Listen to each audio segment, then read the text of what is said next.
Do you ever find yourself losing focus easily, being forgetful, finding yourself being impulsive, or struggling with time management?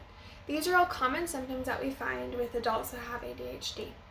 ADHD, so what is it? According to the Mayo Clinic, ADHD is an attention deficit and hyperactive disorder. It's a treatable neurodevelopmental disorder, and we find it in kids, teen, and in adults. According to the CDC, we find that 13% of adult men struggle with this, and that 4.2% of adult women struggle with this.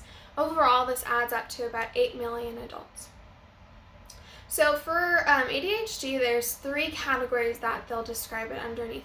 There's hyperactivity, there's inattention, and there's a combination of both. So I'm going to focus more on hyperactivity and inattention. So what is the hyperactivity part of somebody who's struggling with ADHD? So this will look like, according to the Mayo Clinic, this will look like somebody who's impatient. This is somebody who moves around a lot when they're supposed to be sitting still, so in an inappropriate setting. This is also somebody who talks a lot and tends to be impatient, blurts out answers before somebody's finished the question. This also is somebody who's kind of on the go or a busybody, as they can be described. So somebody who fidgets a lot. So this is a lot of physical symptoms. Somebody who taps their foot a lot, fidgets their hands, or is just squirmy in their seat. So somebody who struggles with the inattention side of this will probably have a hard time staying organized. They'll lose things frequently, make careless mistakes, lacks attention to detail, and fails to follow through.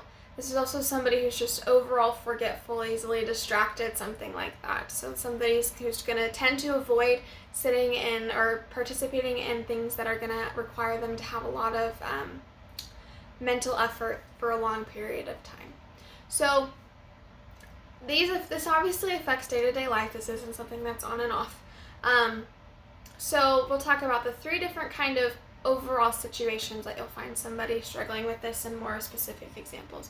So we'll talk about home or social situations, or also work and school situations. So for somebody in a social situation, you'll find they'll have a hard time waiting for his or her turn. So this might look like waiting in line or waiting to speak. This is also somebody who just tend to interrupt a lot, or intrudes a lot is kind of another word to describe it.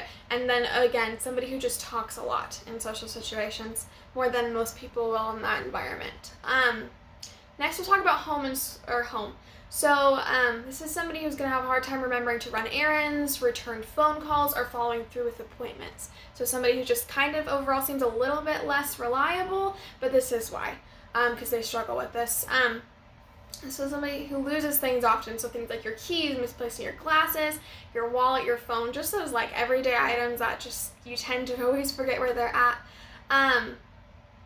Also with work and school, this is somebody who can't seem to stay organized. They just can't seem to get it together. It feels like they have poor time management skills, they're missing deadlines, they keep things out of order, and they can't really seem to get it back in order. This is somebody who also struggles sitting still. In an office setting. This is also somebody who just seems to make careless mistakes, so they don't pay attention to detail. So this is somebody who's going to have a hard time making reports and being able to focus on those little things that are important. So when somebody gets diagnosed, so this is something that needs to be diagnosed by a professional, there's a few different options of how to handle this. So they can either get medicated, there's medications that help with this. There's also just therapy that they can recommend and treatment like that. So that's kind of how ADHD overplays and how it affects people's life day to day, and adults specifically. And then those are kind of the treatments that they recommend for somebody who struggles with this.